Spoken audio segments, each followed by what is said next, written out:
Hello అండి. Welcome to బద్దకస్తుల వంటశాల. ఇవాళ మన రెసిపీ వచ్చేసి గోంగూర పచ్చడి అండి. దానికోసం ముందుగా పొయ్యి మీద ఒక కడాయి పెట్టుకొని దాంట్లో 2 to 3 టేబుల్ స్పూన్స్ ఆయిల్ వేసుకుందామండి.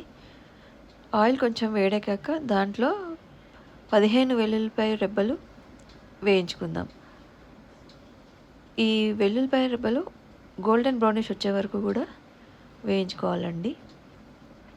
అది కొంచెం గోల్డెన్ బ్రౌనిష్ వచ్చాక అప్పుడు దాంట్లో 2 పెద్ద టేబుల్ స్పూన్ల మినప్పప్పు, 1 టేబుల్ స్పూన్ ఆవాలు, 1 టేబుల్ స్పూన్ జీలకర్ర, 1/2 టేబుల్ స్పూన్ మెంతులు వేసుకుందామండి.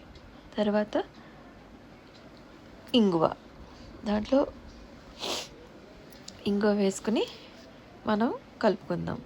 అది కొంచెం మంచిగా ఫ్రై అయ్యాక ఇప్పుడు ఇక్కడ నేను 20 నుంచి 25 వరకు ఎండుమిర్చి తీసుకున్నా అండి. ఇది కూడా మంచిగా వేగేదాకా కలుపుకుందాం. పోపంతా మంచిగా వేగాక అది ఒక పళ్ళెంలో తీసుకొని సపరేట్ పెట్టుకుందామండి. తర్వాత ఇదే మూకుల్లో ఇంకొంచెం ఆయిల్ పోసి ఇప్పుడు నేను పచ్చిమిర్చి అండి, ఇది కూడా ఒక 25 పచ్చిమిరపకాయలు తీసుకున్నా అండి నేను. ఇది కూడా బాగా కొంచెం బ్రౌనిష్ వచ్చే వరకు కూడా వేయించుకుందాం. పచ్చిమిరపకాయలు వేయించేటప్పుడు కొంచెం జాగ్రత్తగా ఉండాలండి. అవి వేగేటప్పుడు దానిలోంచి గింజలు పైకి ఎగురుతాయి, జాగ్రత్తగా వేయించుకోవాలి. పచ్చిమిరపకాయలు కూడా వేగాక దాంట్లో నేను ముందుగా కడిగి పెట్టుకున్న గోంగూర ఆకులు ఉంటాయి కదండి, అవి వేస్తున్నాను అదే ముక్కుల్లో. ఇది కూడా కొంచెం పచ్చిదనం పోయేదాకా మనం వేయించుకోవాలండి. దీనికి కొంచెం నూనె ఎక్కువగానే పడుతుంది. గోంగూర మొత్తం కూడా కలర్ మారేదాకా కూడా వేయించుకుందాం. చూసారు కదండి, ఇలా వేయించుకున్న తర్వాత స్టవ్ ఆఫ్ చేద్దామండి. ఇప్పుడు మనం ముందుగా వేయించి పెట్టుకున్న పోపు దినుసులు ఉన్నాయి కదండి, అవి మిక్సీ జార్లోకి తీసుకుంటున్నాను. కొంచెం పోపు పక్కన ఉంచుకుందామండి.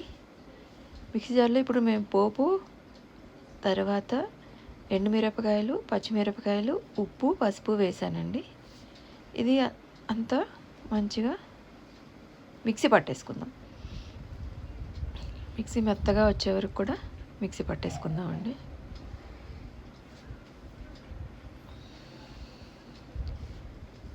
మిక్సీ పట్టేశాక అది ఇలా మెత్తగా పొడిలాగా చేసేసుకుందాం. ఇప్పుడు దీంట్లోనే నేను వేయించుకున్న గోంగూర ఉంది కదండి, ఆ గోంగూర దీంట్లో వేసేస్తాను. దీంట్లో వేసి మళ్ళీ మిక్సీ పట్టుకుందాం.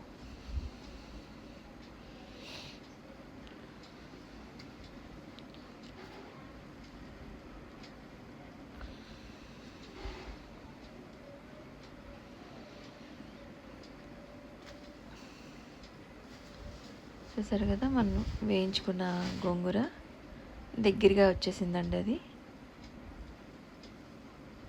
ఈ గోంగూర ఇప్పుడు మనం మిక్సీ జార్లో మనం ముందుగా వేయించుకున్నాం కదండి, పోపు దినుసులు మిక్సీ పట్టుకున్నాం కదా, దాంట్లో ఈ గోంగూర కూడా వేసేసి మిక్సీ పట్టుకుందాం.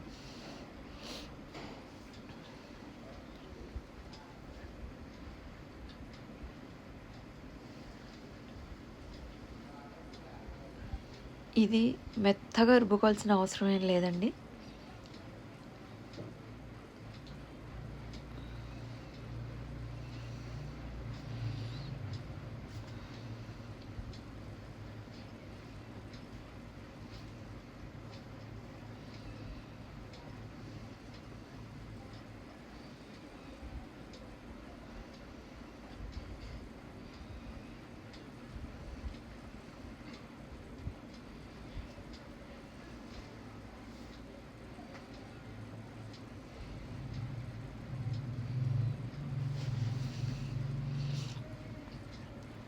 గోంగూర వేసాక మళ్ళీ మిక్సీ పట్టానండి.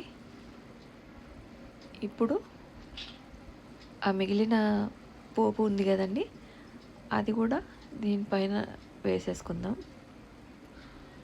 ఇది మెత్తగా మిక్సీ పట్టాల్సిన అవసరం లేదు, ఒక 2 సార్లు తిప్పితే సరిపోతుందండి.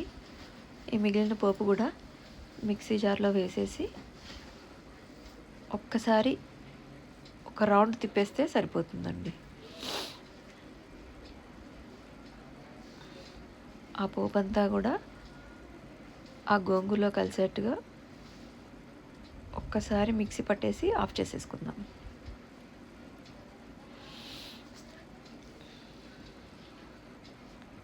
చూసారు కదండి, మిక్సీ పట్టేశాను. ఆ పోపు అంతా కూడా మొత్తం గోంగూర పచ్చడిలో చక్కగా కలిసిపోయింది.